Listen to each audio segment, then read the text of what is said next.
Son ya las 7 de la mañana con 26 minutos. Entramos en nuestro espacio de diálogos. Y nuestro invitado en esta mañana es el asambleísta Eliseo Azuero. Él es del movimiento Badi. Vamos a comenzar con él ese gran tema que tiene y hace relación a las nuevas reformas tributarias enviadas por el Ejecutivo el pasado jueves ya a la Asamblea Nacional para su aprobación, que tendrán el lapso de más de 20 días. ¿Lo podrán? ¿Lo intentarán? ¿Hay el consenso general? Conversemos y dialogamos con nuestro invitado. Muy buenos días, gracias por acompañarnos, asambleísta. Este nuevo proyecto de ley enviado por el Ejecutivo, que es de reformas tributarias, tiene como un único alcance, ¿no? Poder solventar y reunir 600 millones de dólares para el próximo año. Bienvenido. Muchas gracias, Luis. Muchas gracias, ecuatorianos. Buenos días. Definitivamente es muy poco lo que se puede recaudar. La situación económica del país está tremendamente crucial y se observa, lamentablemente, que da la tosudez la semana anterior de no haber aprobado aquello que debíamos aprobar. ¿Tosudez de quién?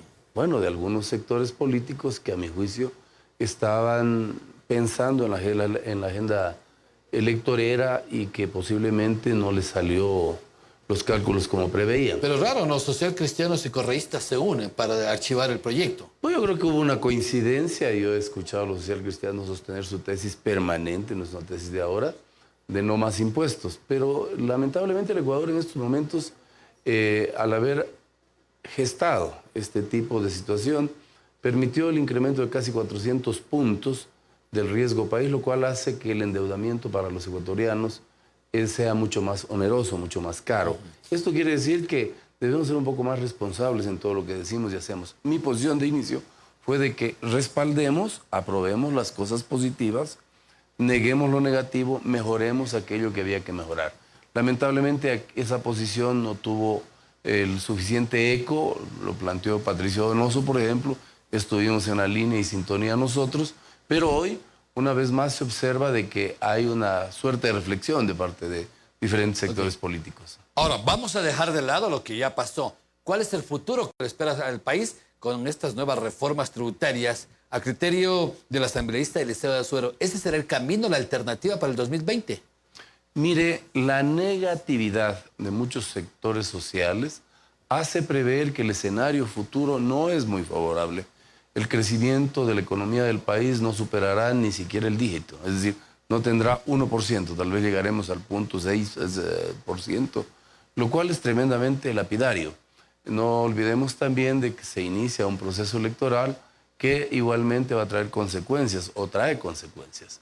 Ahora bien, nosotros creo que desde mi punto de vista existen mecanismos que pueden mejorar la recaudación. Me refería a que es necesario que se penalice a aquellos funcionarios que le generan, por la mala aplicación de la ley en el marco tributario, ingentes pérdidas a los ecuatorianos. Es decir, hay mucha elusión y evasión.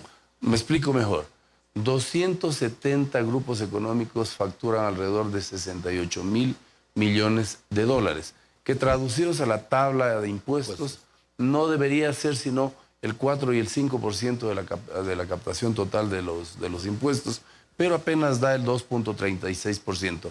Ahí se establece claramente de que posiblemente ciertos funcionarios, no todos por supuesto, están permitiendo evasión y elusión, lo cual es algo que tenemos que tomar muy en cuenta para poder sancionar y hacer repetir a aquellas personas que han cometido estos desafueros en contra de la economía de los ecuatorianos. Asimismo, hay tesis, y yo mismo he investigado temas relacionados con la industria petrolera, en donde se puede hacer mucho más eficiente.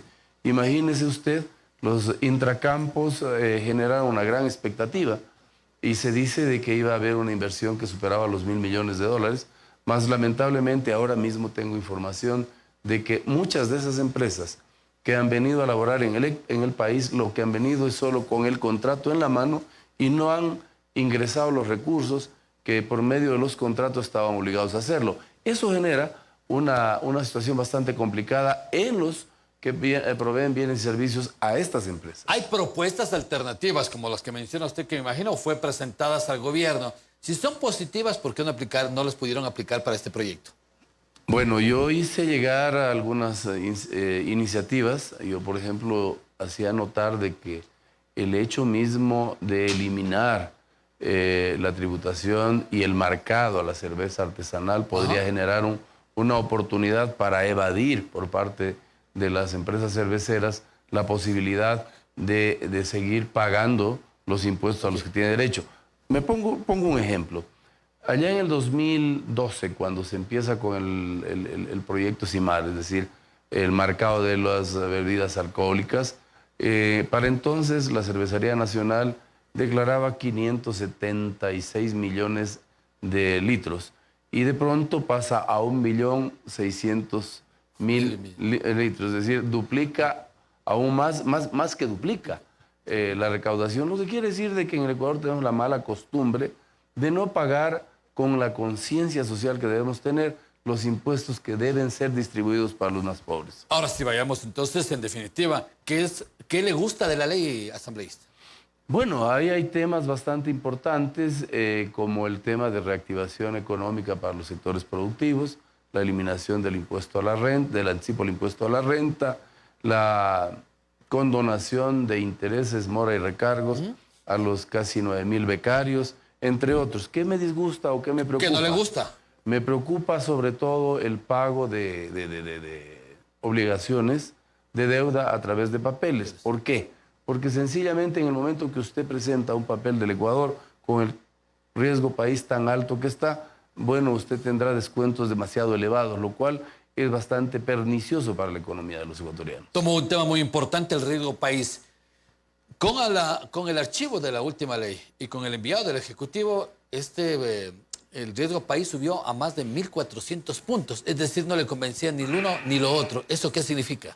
Significa que la inestabilidad política, que la falta de acuerdos consensuados con los sectores políticos y la inmediata vigencia posiblemente del proceso electoral hace que la economía en el país sea inestable, insegura. Esto sugiere para los mercados internacionales que no hay certezas, y cuando no hay certezas, obviamente el crédito encarece y, por supuesto, la economía decrece y la posibilidad de que los ecuatorianos cuenten con nuevas plazas de empleo y mejora sustancial de su situación económica y familiar es cada vez mucho más compleja. ¿Y con esta nueva ley cree usted que se puede recaudar esos 600.000 millones? Yo creo que se va a recaudar alrededor de 640 millones de dólares, lo cual es insuficiente. Habrá la necesidad de buscar de parte del Ejecutivo que en el nivel jerárquico superior implemente medidas de ajuste mucho más drásticas. Yo todavía observo a muchos ministros, subsecretarios, con séquitos de seguridad, con vehículos, lo cual le cuesta a los ecuatorianos. Asimismo, debe restringirse la posibilidad de los viáticos, de viajes hacia el exterior. En el mismo presupuesto se observa un incremento para este tipo en la prórroga presupuestaria del 2020, un incremento para este tipo de gastos, lo cual no habla o no coyunturiza la realidad con el ejercicio de la acción política y administrativa. Vamos ahora con una línea que siempre hemos propuesto a usted y que en el argot popular político se habla del emprendimiento. Aquí también en este proyecto de ley hay también el tema del emprendimiento. Y este canal, como medio de comunicación, ha apostado por ese camino del emprendimiento para salir de la crisis. ¿Qué se pone en la ley sobre este tema de los emprendedores? Créditos y ciertas facilidades para la tributación, lo cual es favorable para fundamentalmente el tema agrícola. Más sin embargo, parece que estamos un poco desconectados con la realidad. Hay muchos emprendimientos que tienen una vocación mucho más precisa y tienen un nicho de mercado mucho mejor. Me refiero, por ejemplo, a la piscicultura. La piscicultura amazónica, lamentablemente en los actuales momentos, no tiene líneas de crédito preferenciales. Es una actividad con altísimo nivel de sostenibilidad ecosistemática y lo más importante, no tenemos a dónde entregar esta producción. Es decir, he allí que el subgobierno tiene una obligación. El subgobierno son los gobiernos autónomos descentralizados que hoy por hoy reciben $2 a partir del 2020, por cada barril de crudo que se extrae de la región amazónica y debería ser utilizado fundamentalmente para la generación de empresas de economía mixta. Me refiero a empresas público-privadas que pueden ir hacia adelante a comercializar estos productos que son fundamentales y que tienen particularmente un contenido ecosistemático bastante interesante. Y finalizo en 30 segundos, asambleísta, ¿qué le dice a los ecuatorianos con esta nueva de ley? Que están a la expectativa, no quieren más movilizaciones, más paros para el 2020 y que tienen ustedes 20 días para aprobarla o archivarla. Lo que todo ecuatoriano debe entender, en la bronca, en la desesperación, nadie sale ganando. Con acciones protervas, con acciones violentas, lo único que demuestra es que el Ecuador cada vez es mucho menos atractivo para la inversión y al ser poco atractivo para la inversión, tanto interna como externa, quienes más sufren son las clases más desposeídas, los más pobres a quienes no les llega la posibilidad de tener un nivel de vida adecuado. Muchísimas gracias al asambleísta Eliseo Azuero junto a nosotros, él es del bloque del BADI, ha estado compartiendo sobre el tema del nuevo proyecto de reformas tributarias que ya descansan en la Asamblea Nacional para su aprobación. Continuamos con María José con otros temas importantes en esta mañana.